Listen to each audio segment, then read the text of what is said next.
હે guys, welcome to my channel. આ વિડીયોમાં આપણે વર્લ્ડ ઇન બોક્સના કેટલાક અતિ મહત્વના વન લાઇનર ક્વેશ્ચન્સ જોવાના છે, જેનો અહીં ભાગ 9 છે. આપણે ઓલરેડી 1 થી 8 ભાગ અપલોડ કરી લીધેલા છે.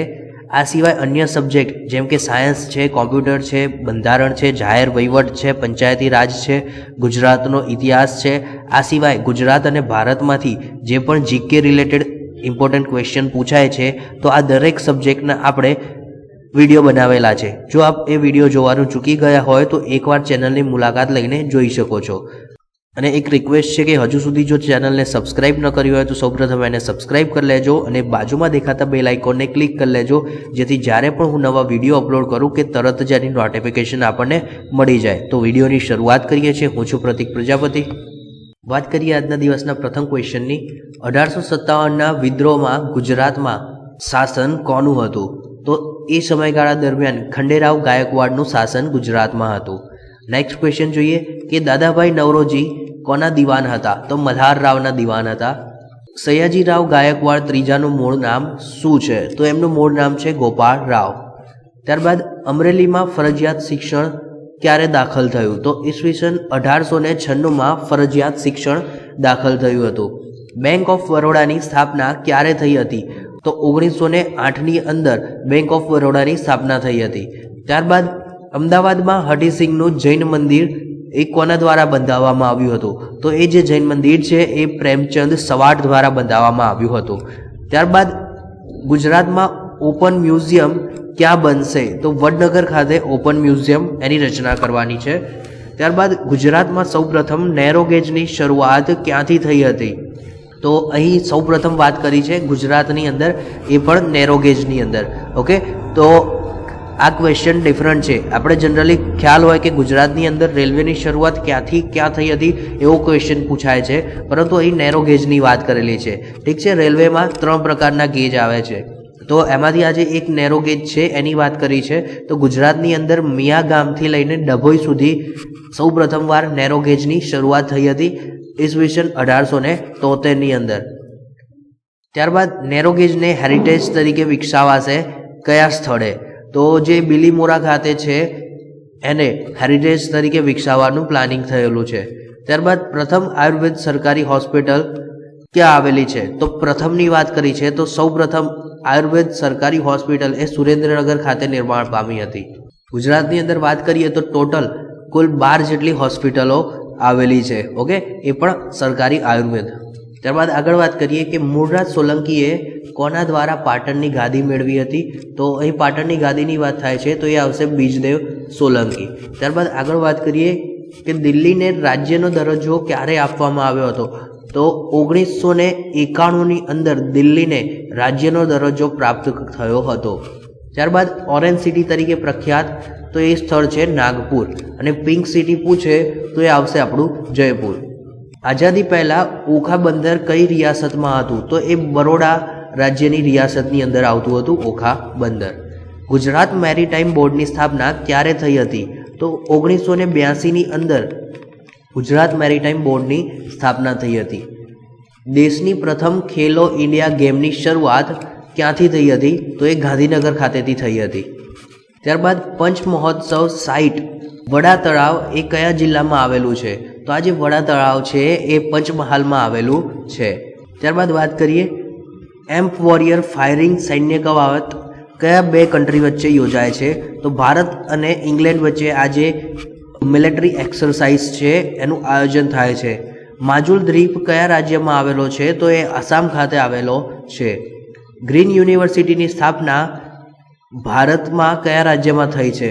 તો ભારતની અંદર પશ્ચિમ બંગાળમાં સૌપ્રથમવાર ગ્રીન યુનિવર્સિટીની સ્થાપના થઈ છે.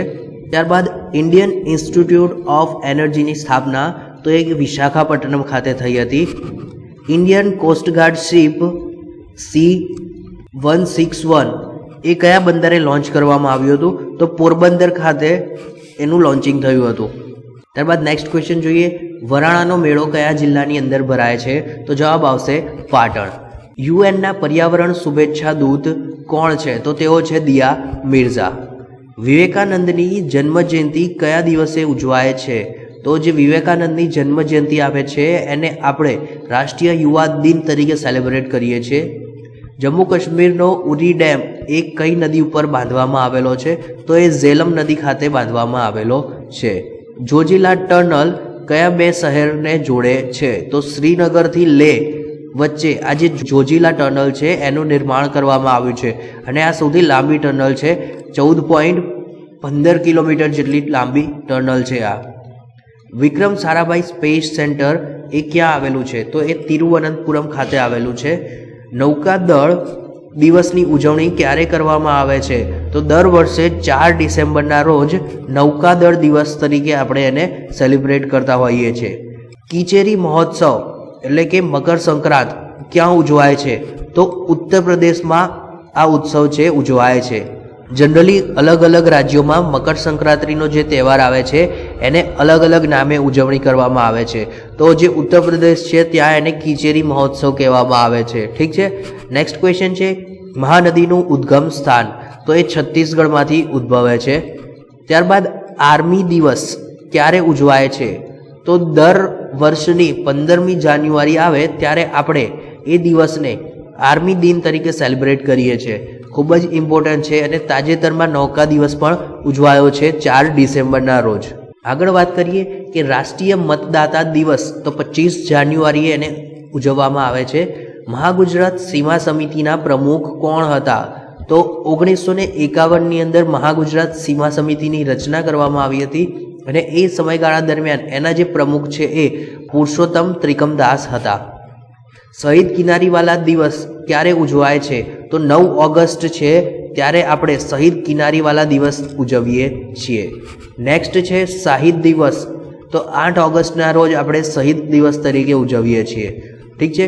આજે વિનોદ કિનારીવાલા છે એ વ્યક્તિ અમદાવાદની અંદર જે ગુજરાત કોલેજ છે ત્યાં એમની ખાંભી આવેલી છે અને 9 ઓગસ્ટે એમને શ્રદ્ધાંજલિ આપવામાં આવે છે એવરી યર. ઓકે.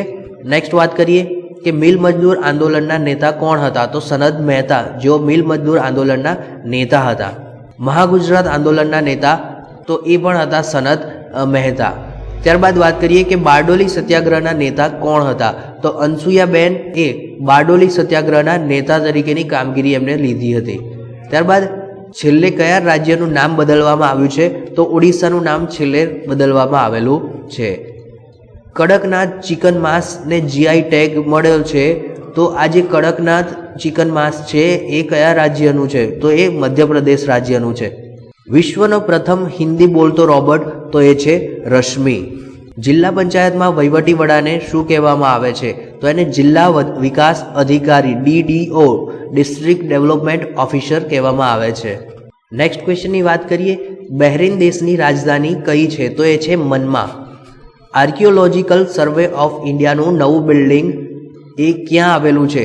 તો ધરોહર ભવન તરીકે એને ઓળખવામાં આવે છે. થર્મોમીટરમાં કયું ધાતુ વપરાય છે? તો પારો એનો ઉપયોગ કરવામાં આવે છે થર્મોમીટરની અંદર. ઠીક છે. એક્ઝામમાં ક્વેશ્ચન પણ પૂછાય અને આજે કોન્સ્ટેબલની એક્ઝામ હતી એમાં પૂછાયો પણ હતો કે એકમાત્ર પ્રવાહી સ્વરૂપે પ્રાપ્ત થતું ધાતુ તત્વ કયું છે? તો એ આવશે પારો. માનવ શરીરમાં કઈ અંતઃસ્ત્રાવી ગ્રંથિ હોતી નથી? તો એ છે પિચ્યુટરી. રાષ્ટ્રપતિ રાજ્યસભામાં કેટલા સભ્યોની નિમણૂક કરે છે? તો 12 સભ્યોની નિમણૂક કરી શકે છે રાષ્ટ્રપતિ. ઓકે. અને આજે આ 12 સભ્યો છે એ કયા બેઝ પર નિમણૂક થતી હોય છે? તો એ આપણને સૌને ખ્યાલ જ છે કે કોઈ સાહિત્ય, કલા, વિજ્ઞાન એ ક્ષેત્રમાં કોઈ પારંગત વ્યક્તિ હોય તો એની ડાયરેક્ટ રાષ્ટ્રપતિ એ રાજ્યસભામાં નિમણૂક કરી દેતા હોય છે. ઝાંઝીબાર ટાપુ શેના માટે પ્રખ્યાત છે? તો લવિંગ માટે એ પ્રખ્યાત છે. ભારતમાં પુરુષ સ્ત્રીનું પ્રમાણ 2011માં કેટલું હતું? તો 2011માં 940 જેટલું પ્રમાણ હતું. સુખડનું તેલ કયા વૃક્ષના લાકડામાંથી બને છે? તો ચંદનના લાકડામાંથી સુખડનું તેલ બનાવવામાં આવે છે. માનસ વન્યજીવ અભયારણ્ય તો એ આસામ ખાતે આવેલું છે. પુષ્પાવતી રાષ્ટ્રીય અભયારણ્ય તો એ ઉત્તરાંચલ ખાતે આવેલું છે. આ સિવાય નંદાદેવી પશુ વિહાર પણ એ ઉત્તરાંચલ ખાતે આવેલો છે. અને આસામની અંદર હમણાં વાત કરી માનસ વન્યજીવ અભયારણ્ય, તો બીજું એક ફેમસ એવું અભયારણ્ય છે અને ઘણીવાર એક્ઝામમાં પૂછાયું છે કે કાજીરંગા રાષ્ટ્રીય ઉદ્યાન, તો એ પણ અસમ ખાતે આવેલું છે. ભાષાને આધારે ભારતનું પ્રથમ રાજ્ય તો એ હતું આંધ્રપ્રદેશ. ઈસ્ટ ઇન્ડિયા કંપનીની ભારતમાં આવી ત્યારે શાસન કોનું હતું? તો જહાંગીરનું શાસન ભારતમાં ચાલતું હતું. વિશ્વનો સૌપ્રથમ રેલવે તો એ લિવરપુલ અને માન્ચેસ્ટર ખાતે બનાવવામાં આવ્યો હતો. ગુપ્તના કયા રાજા કવિરાજ તરીકે ઓળખાય છે? તો સમુદ્રગુપ્ત, એમને કવિરાજનું બિરુદ પ્રાપ્ત થયેલું છે. ખારવણ બહેનોનું નૃત્ય કયું છે? તો એ ટિપ્પણી છે. વૌઠાનો મેળો ક્યાં ભરાય છે? તો અમદાવાદના ધોળકા તાલુકામાં આ વૌઠાનો મેળો ભરાવવામાં આવે છે. દૂધમાંથી દહીં બનવાની ક્રિયા માટે કયા બેક્ટેરિયા જવાબદાર છે? તો જે લેક્ટિક બેક્ટેરિયા છે, લેક્ટેઝ, એ જવાબદાર છે. પંચાયતી રાજ માટે સર્વપ્રથમ સમિતિ કઈ હતી? તો એ હતી બલવંતરાય મહેતા સમિતિ. અને મિત્રો, પંચાયતી રાજ માટે આપણે અલગથી એક વિડીયો બનાવેલો છે, જેની અંદર આપણે ડેપ્થમાં પંચાયતી રાજનો અભ્યાસ કરીએ છીએ, જેના 2 ભાગ થઈ ગયા છે. આપણે પ્રથમ ભાગની અંદર એનું જે બેઝિક સ્ટ્રક્ચર, મતલબ કે પંચાયતી રાજની હિસ્ટ્રી, કે વૈદિક કાળની અંદર પંચાયતી રાજ કઈ જગ્યાએ કામ કરતું હતું, એ સિવાય ભારતની અંદર પંચાયતી રાજ કેમનું આવ્યું, અંગ્રેજો ટાઈમે કઈ રીતે સગવડ હતી પંચાયતી રાજની, અને બીજા લેક્ચરની અંદર આપણે પંચાયતી રાજ માટેની કેટલીક ઇમ્પોર્ટન્ટ એવી સમિતિની વાત કરી છે. તો 5 સમિતિ આપણે ભણ્યા હતા. એમાં જે પ્રથમ સમિતિ હતી એ હતી બળવંતરાય મહેતા સમિતિ. ઓકે, જો આપ વિડીયો જોવાનું ચૂકી ગયા હોય તો ઉપર આઈ બટન ઉપર ક્લિક કરીને જોઈ શકો છો. ઓકે, તો આ હતા આજના દિવસ રિલેટેડ કેટલાક ઇમ્પોર્ટન્ટ ક્વેશ્ચન. જો વિડીયો પસંદ પડ્યો હોય તો સૌપ્રથમ એને લાઇક કરી લેજો. તમારા બીજા મિત્રોને આનો લાભ મળે એ માટે તમારા વોટ્સઅપ અથવા તો ફેસબુકનું જે પણ સ્ટડી રિલેટેડ ગ્રુપ હોય એમાં આને શેર કરી શકો છો. આ સિવાય આપના અન્ય કોઈ પ્રતિભાવ હોય, કોઈ વિચારો હોય, તો એ આપ અમને નીચે કોમેન્ટ બોક્સમાં જણાવી શકો છો. અને હજુ સુધી જો ચેનલને સબસ્ક્રાઇબ ન કરી હોય તો સૌપ્રથમ એને સબસ્ક્રાઇબ કરી લેજો અને બાજુમાં દેખાતા બેલ આઇકોનને ક્લિક કરી લેજો, જેથી જ્યારે પણ નવા વિડીયો અપલોડ કરું કે તરત જ એની નોટિફિકેશન મળી જાય.